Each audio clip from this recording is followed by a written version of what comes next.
नमस्कार, स्वागत है आपका विंध्य भारत में। मैं आपके साथ साक्षी गुप्ता। आइए बढ़ते हैं। स्कूल शिक्षा विभाग मध्य प्रदेश शासन के निर्देशानुसार वर्तमान में शिक्षकों के उच्च पद प्रभार की कार्यवाही प्रचलन में है।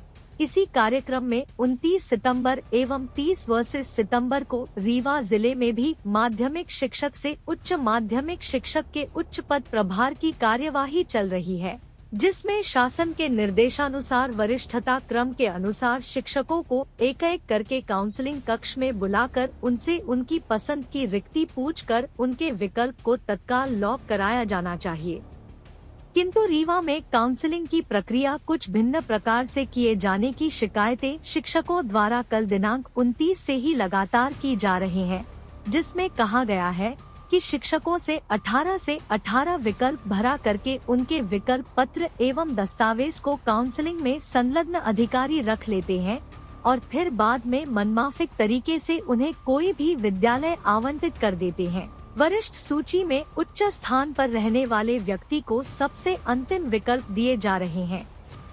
इसमें आशंका है कि संबंधित अधिकारियों द्वारा अपने पसंद के लोगों को सुविधा अनुसार विद्यालय आवंटित किए जा रहे हैं, चाहे भले ही वह वरिष्ठ सूची में नीचे के क्रम में हो।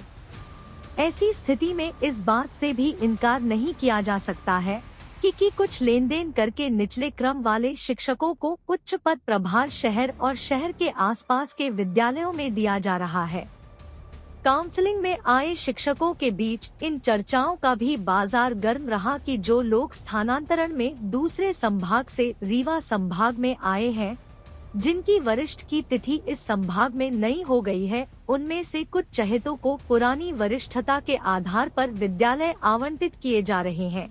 यह इन खबरों पर यकीन करे तो यह कहने में गुरेज नहीं कि विभाग के अधिकारी शासन की छवि खराब करके शिक्षकों के मन में शासन के प्रति आक्रोश भर रहे हैं, जो नितांत रूप से ठीक नहीं कहा जा सकता है। हमें लगता है कि ऐसी स्थिति में जिले के जनप्रतिनिधियों को भी हस्तक्षेप करना चाहिए। काउंसलिंग हो रही है, क्या इस पर निर्देश हो, क्या नहीं कर रहा? ये काउंसलिंग की जो प्रक्रिया चल रही है उसकी समय सारणी पहले से निर्धारित है कि किस विषय का कितने बजे से काउंसलिंग होना है।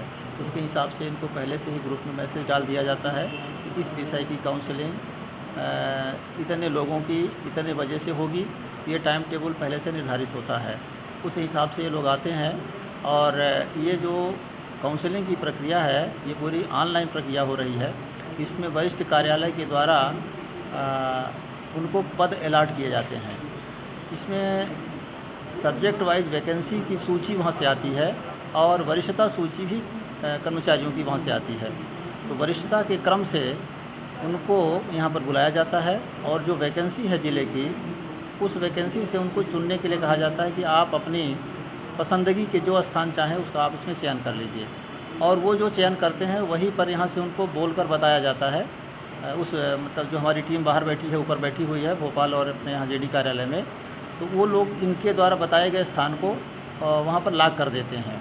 इसके बाद जो दूसरा कैंडिडेट आता है उससे फिर पूछते हैं कि भाई आप बताइए। इस तरह से कैंडिडेट्स अपनी पसंदगी के अनुसार से स्थान बताते हैं और उसको ऊपर से लॉक किया जाता है और वो पद जो है वहाँ पर उसको समाप्त कर दिया जाता है। तो इस तरह से जो पद बचते जाते हैं वो नीचे वाले जो क्रम के मतलब कैंडिडेट्स आते हैं उनको अलॉट होते जाते हैं।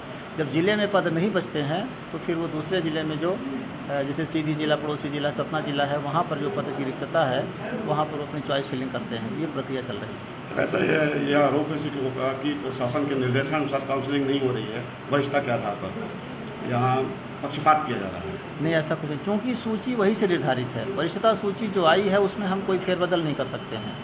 वरिष्ठता सूची जो है वरिष्ठ कार्यालय से आती है, उसी सूची के अनुसार सुन के हम यहाँ पर बुलाते हैं। कुछ लोग ये ज़रूर कहते हैं कि मेरा नाम वरिष्ठता सूची में नहीं है, तो ऐसे लोग जिनका वरिष्ठता सूची में नाम नहीं है उनके आवेदन लेकर के और उसको फिर हम यहाँ से वरिष्ठ कार्यालय को भेजते हैं। उनका निर्देश है कि यदि किसी का नाम उस सूची में नहीं है, छूटा हुआ है, तो उसको गूगल शीट में आप जानकारी भर करके हमारे पास भेजिए। हम यहाँ से उनको उसमें शामिल करेंगे पात्रता के अनुसार। इसमें यह है सर कि वरिष्ठता के आधार पर शिक्षकों को प्रशिक्षक उनको एक विद्यालय प्रथम देना चाहिए। तो 14 विद्यालय उनको बताकर और फिर नहीं 14 उनसे नहीं, देखिए उनको ये बताया जाता है कि वो विद्यालय भर चुका है, अगर उसको भरते देना तो उनको एक ही है। अब उसमें क्या होता है, जैसे अब उनको वहाँ बाहर हैं तो उनको पता नहीं होता कि कौन विद्यालय हमारा भर चुका है, तो उसमें क्या है कि उसको भराते हैं कि भाई आप अधिक से अधिक विद्यालय का नाम भरिए। आपके क्रम में मान लीजिए 1 नंबर वाला भर गया हो, दूसरे नंबर वाला भर गया हो, तीसरे नंबर वाला भर गया हो, तो आप ऐसे विद्यालय चयनित करके दीजिए कि आपके चयन के अनुसार ही आपको विद्यालय मिले। इसलिए ज़्यादा से ज़्यादा विद्यालयों को चयन करने के लिए कहा जाता है। फिलहाल के लिए इतना ही। खबरों का सिलसिला लगातार जारी है, बने रहिए हमारे साथ। नमस्कार।